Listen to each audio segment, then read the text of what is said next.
Are you superstitious? Are there things that you believe are true but aren't proven scientifically to be fact? Are you a believer in love at first sight? Are you a believer in being able to fall in love in 2 days? Fall in love and know that you want to marry someone in 2 days.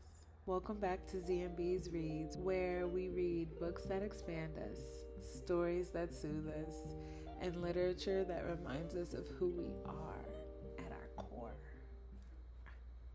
Yes. I hope that this episode is finding you guys well. I hope that you are having a productive week, an amazing day. I'm in an exciting era. I know that so much change is coming, and there's also so much change already happening, like within self, within the world. I feel like we're all kind of going through a shift right now, and I like shifts because I like change. I love when things are exactly as they should be and feel as though they are exactly what they should be. Even the bad things, or even the quote unquote bad things, because they're molding us. You feel me? Let's get into what I'm reading right now, because you don't even know what book we're talking about yet. First, I would like to say I've only finished one book since we last spoke. Finished one book since last week. I'm still reading the TV Writer's Workbook. Still reading that because I am very much still in this class. Now, this is the last week of class, which I'm super excited about because get me out. Get me out of there. This professor doesn't like us. I don't think he likes us. I don't think he really grasps the fact that he is the only one that has ever graded on the caliber that he is grading. And I mean, I guess there's always one, right? There's always one of them that wants to spice it up a bit. But no one needs spicy education. No one needs that. That does not make me want to stay. That doesn't make me want to continue my journey. But hey, we're on the final week. I will keep you posted on how I finish up. Another book that I'm reading is The Very Secret Society of Irregular Witches by Sangu Mandana. This is because I was supposed to finish it a long time ago, but it is a book club reading that I'm supposed to be finishing. I started it super late, so haven't finished it yet, but we will get there. What chapter am I on? Oh, I'm on chapter 3, but that's because I dove into a different book and finished it. This month for the same book club, we're actually reading The Arrangement by Kirsten Modglin. Let me know if you've read this. I didn't know what it was going to be about until it finally came in the mail, and honey, I just can't wait to talk about that one. The book that I finished the book I finished since last episode is The True Believer. True Believer by Nicholas Sparks. I started this book over and over and over and over and over and over and over again. I'm lying. I only started it over maybe twice. But it was a great read. A great listen, because I did both. I did some reading and some listening to this book. Super yummy, super good. Before we dive into this book, let's talk about a book that became available through Libby today. It's called The Fault in Our Stars. This is an older story. Let's see. It was published June 6th, 2014. That is hilarious, guys. I have an ex whose birthday is that day. I can't wait to read this and see what underlying message is there, because this is not a coincidence that I'm reading a book that came out on his birthday. So The Fault in Our Stars by John Green. That is what I will be reading next. It was available on Libby, so we shall see what that is hitting for. Now it is time to get into what we're talking about today. The book we're talking about today. It is True Believer by Nicholas Sparks. Nicholas Sparks was born December 31st, 1965.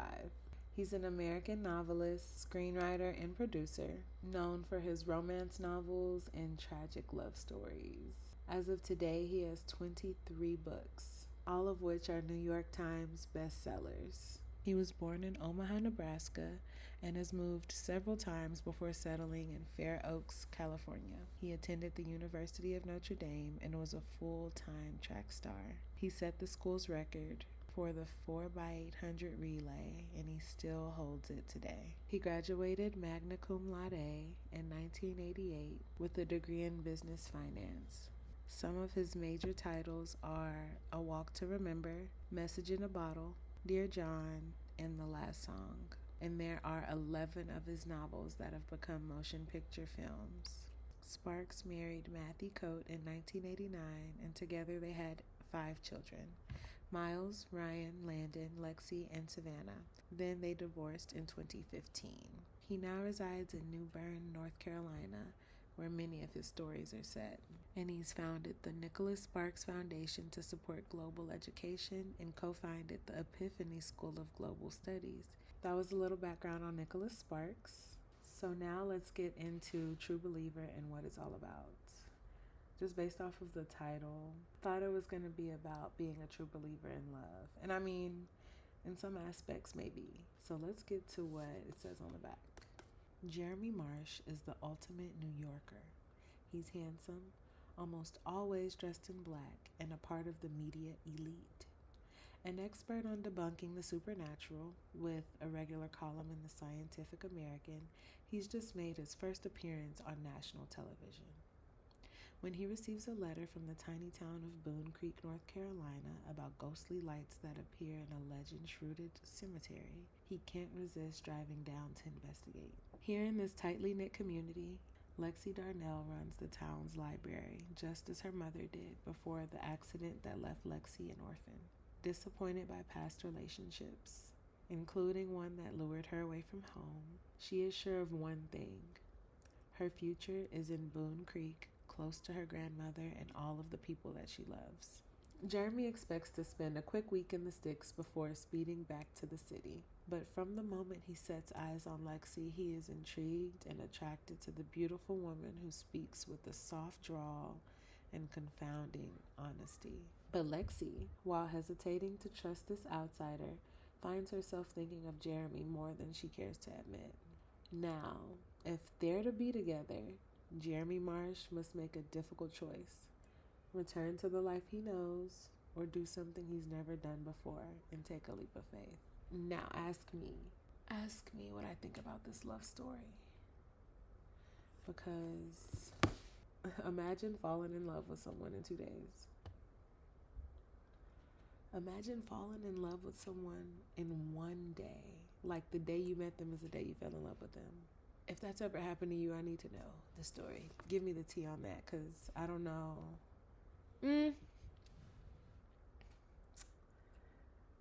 Is it love? That's just like if it was the first day. Now, if it's day 2, it depends on the circumstances. Okay, I'm rambling. That was a great little summary, honestly. Now it's time to give my version of events. Jeremy Marsh is a New Yorker. He's from New York. He is a journalist, and he likes to debunk psychics, anyone that defines themselves as a diviner, which is like someone who can channel messages through or from those who are not here anymore. He likes to look deeply into myths, legends, miracles, and unexplained phenomena. So the mayor of Boone Creek reaches out to him and is like, I have a project for you. People know us for these mysterious glowy lights that appear in our cemetery, and we like for you to come, experience the lights and give us your rundown. What you think? What's your spill?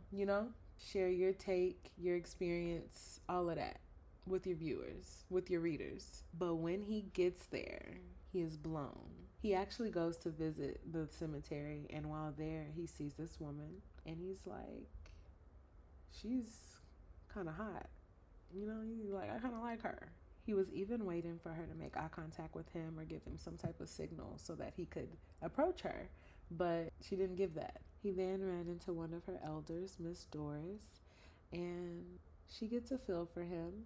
She actually calls herself a diviner, and so during their talk, she's convincing him that she can guess a baby's gender before they're born. She's not a mind reader, but she just knows things. There's some things that she just knows. So during their talk, she's trying to guess certain things that he's thinking or certain things about him. And towards the end of their conversation, she apologizes for misunderstanding him.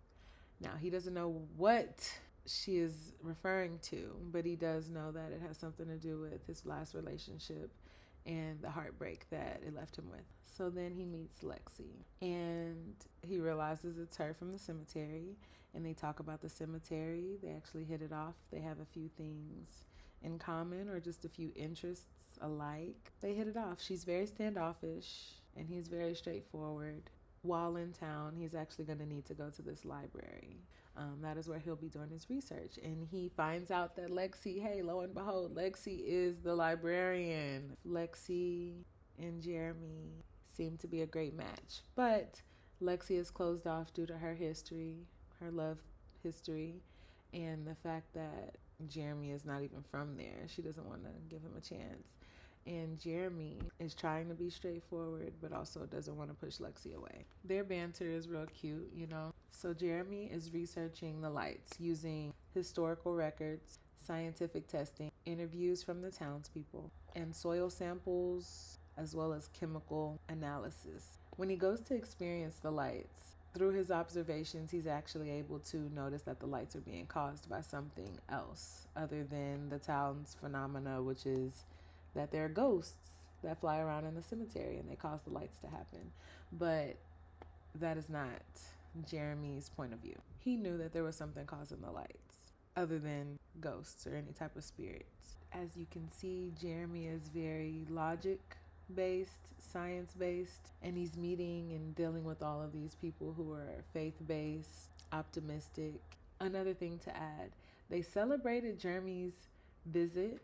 The mayor had this big celebration where he invited a lot of people to one place, and he introduced Jeremy to the masses, and he explained how he was inspired by him and he loved that he came to visit the town, and he honored Jeremy in this ceremony at this big random party. And so let's go fast forward.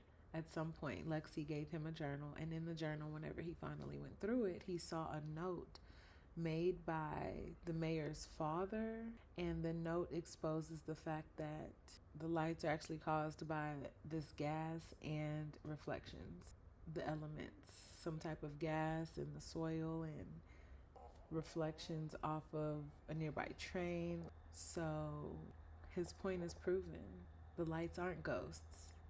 But whenever he went with Lexi to see the light show, her explanation was that she thought the lights were her parents, where she likes to go to the cemetery to see the lights and visit her parents. There were a few times where Lexi's explanation for feeling away were due to her parents. She is very much still grieving even in her adult years. She likes to visit them. She says the lights are them. She talks about wanting Jeremy to meet them and wanting to know their thoughts on her and Jeremy's relationship. So Jeremy is left with a dilemma. Does he share what his findings and prove that he was right the whole time and tear down this town's whole persona, like they're known for these lights? Or does he lie to save his relationship with Lexi, spare whatever relationship he's now building with the mayor? But he is met with the mayor. The mayor comes to see him and lets him know, I know that you may know the truth, and I'm going to let you choose what to do with it. It sounded like he was behind him with whatever he chose, and he had accepted his fate as mayor. But Yeah, he ultimately let him choose what to do.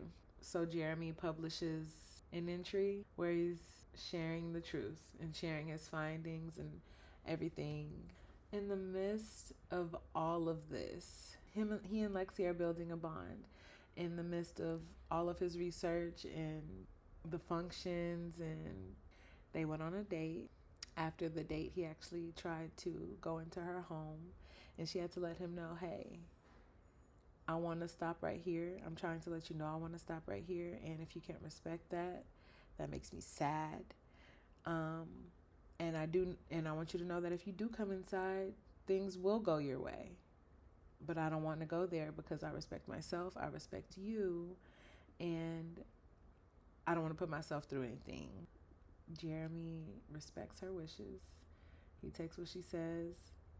He actually lets her know, like, he confirms, like, hey, yeah, I was coming inside so that we can have a good night and continue further.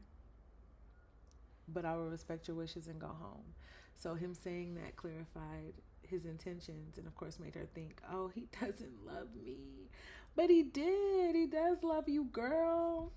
He just wanted to get to love you a little more. He wants to love on you a little more. And she actually avoids him for a few days after this. He meets with Doris. Doris reassures him a little bit and lets him know that he needs to do something about it. He needs to do something about what he did, but he also needs to give her space to decide whatever she wants to decide with what she wants to do, meaning Lexi needs to choose what she wants to do. So they have a few spats because he is going to leave, and that is her biggest point. I can't do anything further with you because you're going to leave me. You're going to leave me here, and he always just kept reassuring her, I'm not going to leave. Or even if I do, we can make it work. Like, just be willing to make it work. He also shares with her that in his last relationship, he was married, and his wife left him because they found out he couldn't get her pregnant. And that is why his wife left him. In that conversation, or after that conversation, Lexi actually tells him, you know, she is less of a woman because she did that to you. I disagree with that notion. You are not less than a man. You still deserve love. She really poured into him, and that is when he was like, no, it's you. It's you for me. It's you for me, and I love you so much. It was just beautifully built, and the beginning of the story, it just took so long. It just took so long to get there. I feel like most of the love story was like towards the end. Yeah, there were things that happened throughout the story that helped their love story grow and really blossom. But the zhuzh was at the end. It was like towards the end. There's a point where she spends a weekend away. She goes to their beach house, or to their cottage that they own, and he meets her there. He stays the night with her. That is where they finally break the ice. I feel like they finally stopped fighting whatever, they stopped fighting themselves, fighting their wants, and connected on a deeper level. But after this is where things get complicated, as it always does. Fast forward, after one of their spats, Jeremy actually goes back to New York. For some reason, Miss Doris is up there, and she meets with him. She reassures him that Lexi loves him and says, you know what to do, basically. You got the answer you need. Now, move accordingly. So he goes back to North Carolina, and he goes to see Lexi. So much clarity in one conversation. They, of course, talk about being together, and he lets her know that this time he is there to stay for good. Then they have a conversation about miracles, because, as you know, he likes to debunk them. He doesn't believe in miracles, myths, the supernatural. And she asks him if his perspective is still the same, and of course, he says, no, it's shifted a bit.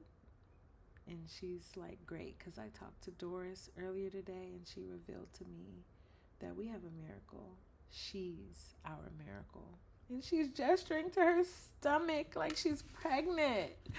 She's pregnant. How did he get her pregnant? The doctor said he couldn't get pregnant. He got her pregnant. So now They're going to be together. And they already have a kid on the way. Something that he's wanted forever. And something that she wanted too, not knowing that it would be so soon and with someone who lives miles and miles away from her. But here's our miracle, she whispered. It's a girl. Doris channeled that. She channeled that. Now, though this story was beautiful, I will be rating it a 3.5. I feel like the beginning, there wasn't enough in the beginning to grasp me. I feel like I forced myself to read through most of the first few chapters. And then it got good, and then I really started to love it. I can't wait to get to book number 2 of this one. The whole reason I started this book was because I wanted to read At First Sight. Oh, now I get why it's called At First Sight, and it's because they literally fell in love in 2 days, guys. Like, so at first sight, he saw her at the cemetery, and he knew then. And he fought for her. He fought. She was not nice. Well, she was not accepting of his, like, attempts. So, so beautiful. And it was only because he was a temporary character. She's like, you're visiting. You're not going to stay here. I'm not going to fall in love with you. Why would I fall in love with you if you're finna leave me? And I've done this before. I've fallen in love with someone who only came here to visit. And I left my home to go live with him. And it didn't even turn out well. So I'm not doing that again. Just for him to choose to move to North Carolina, and he was not liking it. She actually seems like she could read minds. There were many times where she was like, I know you don't want to be in this little hick town. And he like, I didn't say that. Whole time he did say that. That's what he was thinking. That's what he was saying. All that.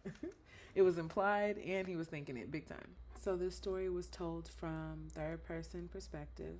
Jeremy is a skeptic, and Lexi is a supernatural believer, and also someone who might be a little supernatural herself, depending on how you see it. There are just moments where she just knows things, just as Miss Doris.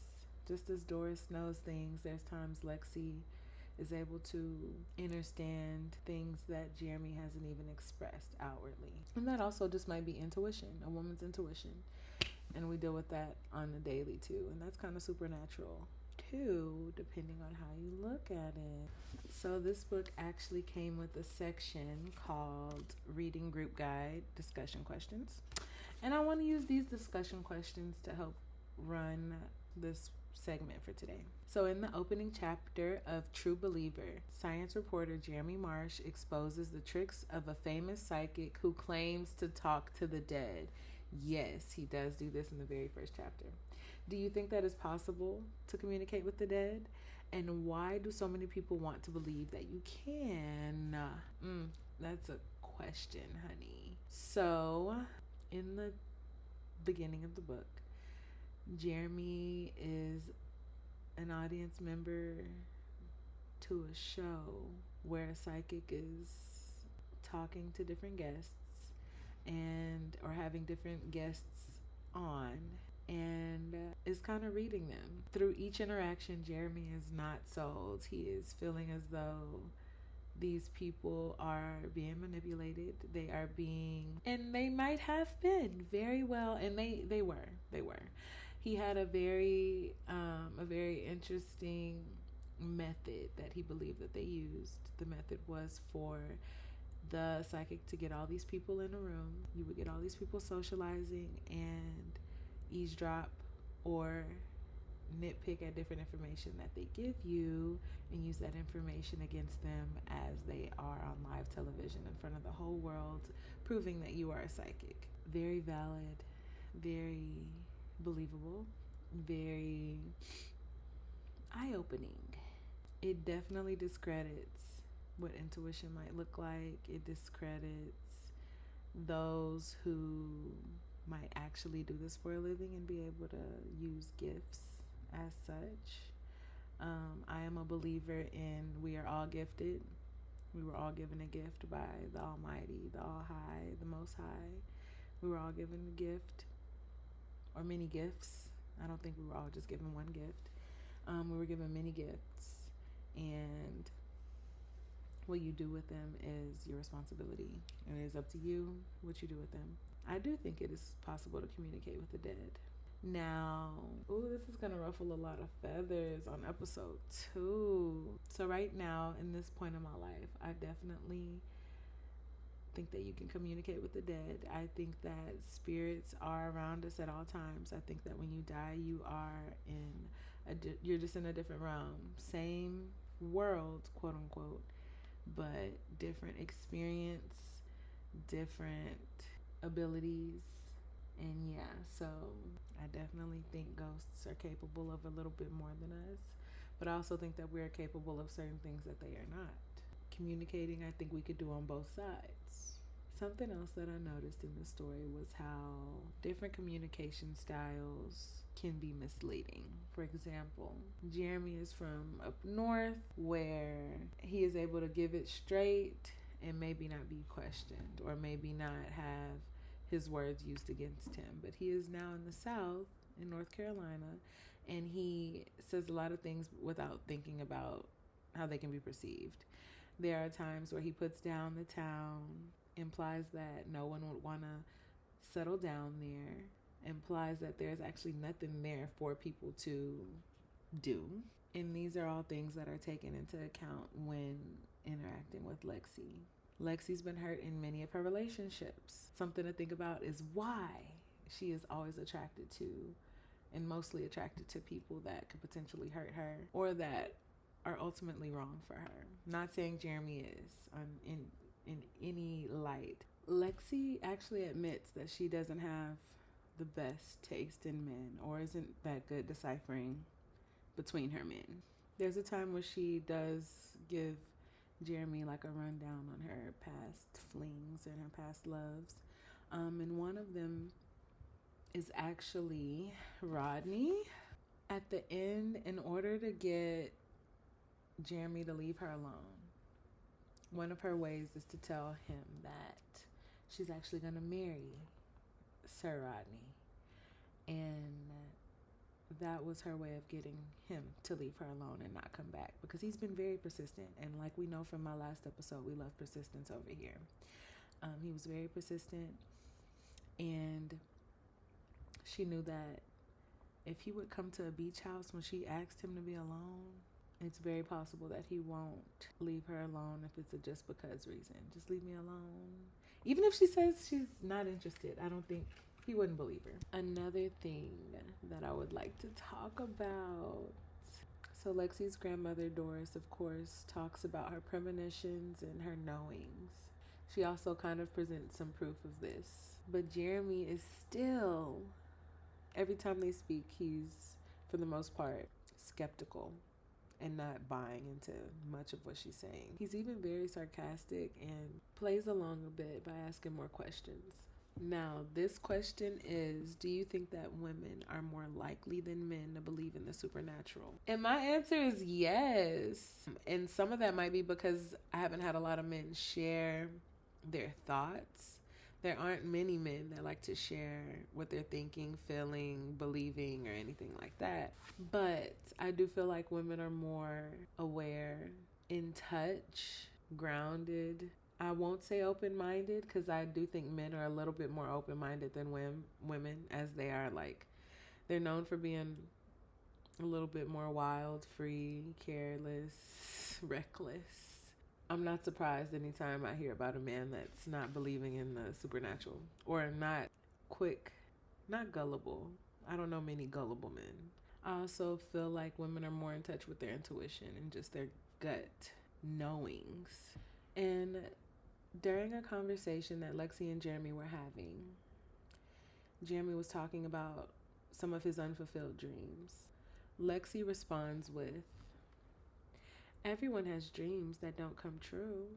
Dang, that kind of hurt. The question is, do you think it's important to have a dream, even if it isn't realized? Or does dreaming keep a person from facing their realities? I think that we all have dreams, even without realizing it. I do think that it's important to have dreams because it gives you something to look forward to.